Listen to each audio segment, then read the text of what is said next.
નમસ્કાર મિત્રો, સ્વાગત છે તમારું અમારી ચેનલ ગુજરાતી અવનવી વાતો પર। મિત્રો, વિડિયો પૂરો જોજો જેથી તમને પૂરી માહિતી મળી રહે। જય શ્રી કૃષ્ણ, રાધે રાધે। ઘરમાં વાસ્તુદોષ હોવા પર અનેક પરેશાનીઓનો સામનો કરવો પડે છે, કારણ કે વાસ્તુદોષના કારણે નકારાત્મક ઉર્જા ઉત્પન્ન થાય છે અને તેનાથી ઘરમાં લડાઈ ઝઘડા, રોગ વગેરે વધે છે। નકારાત્મક ઉર્જાના કારણે વ્યક્તિ તણાવનો શિકાર બને છે અને બાદમાં તેની અસર તેના જીવનના દરેક તબક્કા પર પડે છે। માટે એવા કારણોને બને તેટલી જલ્દી દૂર કરવા જોઈએ જેના લીધે વાસ્તુદોષ ઉત્પન્ન થાય છે। મિત્રો, શું તમે જાણો છો કે કચરો કાઢવાની જેમ જ પોતું કરવાના પણ ઘણા બધા નિયમો હોય છે જેના પર આપણે ક્યારેય ધ્યાન નથી આપતા અને આપણી બેદરકારીના કારણે જ ઘરમાં ગરીબી, તંગી અને કલેશનો વાસ થઈ જાય છે। મિત્રો, સૌથી પહેલા તો અમે તમને એ જણાવી દઈએ કે જે ઘરમાં દરરોજ કચરાપોતા થાય છે તેને માતા લક્ષ્મીની કૃપા પ્રાપ્ત થાય છે। શાસ્ત્ર અનુસાર સાવરણીને માતા લક્ષ્મીનું એક રૂપ માનવામાં આવે છે। કચરાપોતાથી ઘરને સાફ રાખવામાં આવે છે જેથી કરીને ગરીબી જેવી ગંદકીને ઘરમાંથી બહાર કાઢી શકાય છે। જે લોકો કચરા પોતું કરતા સમયે તેમના નિયમોનું પાલન કરે છે તે વાસ્તુદોષથી બચી જાય છે। મિત્રો, ક્યારે પણ દિવસના સમયે પોતું ન કરવું જોઈએ। હંમેશા પોતું સવારના સમયે જ કરવું શુભ માનવામાં આવે છે। પોતું ક્યારે પણ બપોરે 12 વાગ્યા બાદ કે સાંજના સમયે ભૂલમાં પણ પોતું ન કરવું જોઈએ।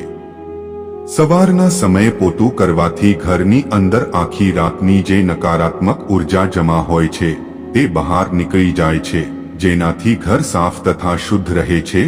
મિત્રો, તમે દાદી નાનીને ઘણીવાર એવું કહેતા સાંભળ્યા હશે કે ગુરુવારના દિવસે કપડાં ના ધોવા જોઈએ અને સાબુનો ઉપયોગ પણ ના કરવો જોઈએ, પરંતુ આ સિવાય ગુરુવારના દિવસે ઘરમાં પોતું પણ ના કરવું જોઈએ, કારણ કે તેનાથી બૃહસ્પતિ નારાજ થાય છે। ગુરુવારના દિવસે ઘરમાં બૃહસ્પતિનો વાસ હોય છે। તેવામાં પોતું કરવા પર તેમને ઘરમાંથી બહાર કાઢવાથી તમારા ઘરની સુખ સમૃદ્ધિ પણ બહાર ચાલી જાય છે અને ઘર બરબાદ થઈ જાય છે। એટલા માટે ગુરુવારના દિવસે ભૂલમાં પણ પોતું ના કરવું જોઈએ। આ દિવસે તમે ઘરના ખૂણાની સાફસફાઈ કરીને કચરાને એક જગ્યાએ ભેગો કરી લો અને બીજા દિવસે તેને ફેંકી દો, કારણ કે ગુરુવારના દિવસે કચરો ફેંકવાથી વાસ્તુદોષ લાગી શકે છે।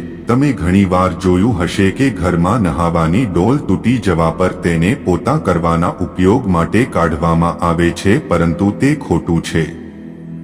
ક્યારે પણ પોતું કરવા માટે તૂટેલી ડોલનો ઉપયોગ ન કરવો જોઈએ।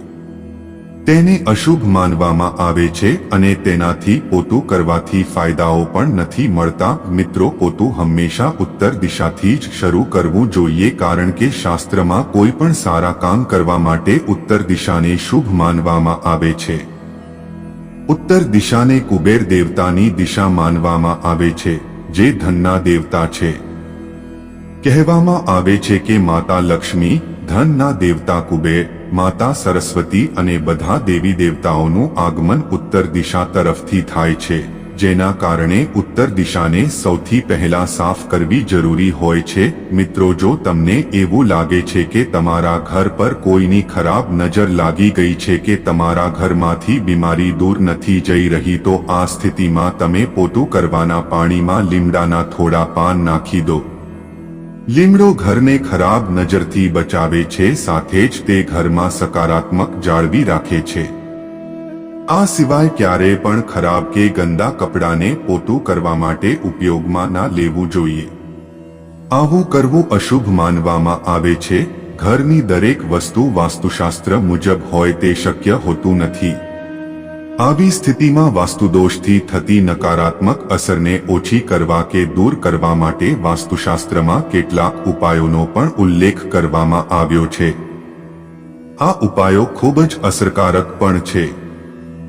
તેમાંથી એક છે પોતું કરતી વખતે પાણીમાં થોડું દરિયાનું મીઠું નાખવું। મીઠું નકારાત્મક ઉર્જાને દૂર કરવાની શક્તિ ધરાવે છે। તેથી ઘણા ઘરોમાં પોતું કરતી વખતે પાણીમાં મીઠું ઉમેરવામાં આવે છે. મિત્રો, ઘરની નકારાત્મક ઉર્જાને દૂર કરવા માટે પોતું કરવાના પાણીમાં મીઠું નાખવું સારી વાત હોય છે, પરંતુ આ સમય દરમિયાન અમુક ભૂલો કરવાથી બચવું જોઈએ, નહીંતર નકારાત્મક ઉર્જા દૂર થતી નથી. અઠવાડિયામાં 1-2 વાર મીઠાના પાણીથી પોતું કરવાથી ઘરમાંથી નકારાત્મકતા દૂર થાય છે અને સકારાત્મકતા આવે છે, પરંતુ આ કામ મંગળવાર, ગુરુવાર અને રવિવારે ના કરવું જોઈએ. મિત્રો, આ સિવાય ધ્યાન રાખવું કે જ્યારે પણ તમે પાણીમાં મીઠું નાખીને પોતું કરો છો તો કોઈ બહારના વ્યક્તિની નજર તેના પર ના પડવી જોઈએ. પોતું કરવાના કામમાં જો તમે કોઈની મદદ લો છો તો પણ તેને પાણીમાં મીઠું નાખવાનું ના કહો અને તેમે પોતે જ આ પાણીમાં મીઠું મિક્સ કરીને જાતે જ તેમને આપી દો, નહીંતર આ ઉપાય કરવાથી તમને કોઈ ફાયદો નહીં થાય. મિત્રો, જો તમને વિડીયો પસંદ આવે તો વિડીયોને લાઈક કરો અને શેર કરો અને અમારી ચેનલ ગુજરાતી અવનવી વાતો સબસ્ક્રાઇબ કરીને બેલ નોટિફિકેશન સેટ કરો, જેથી તમને અમારા આવનારા દરેક વિડીયોની સૂચના સૌથી પહેલા મળી રહે.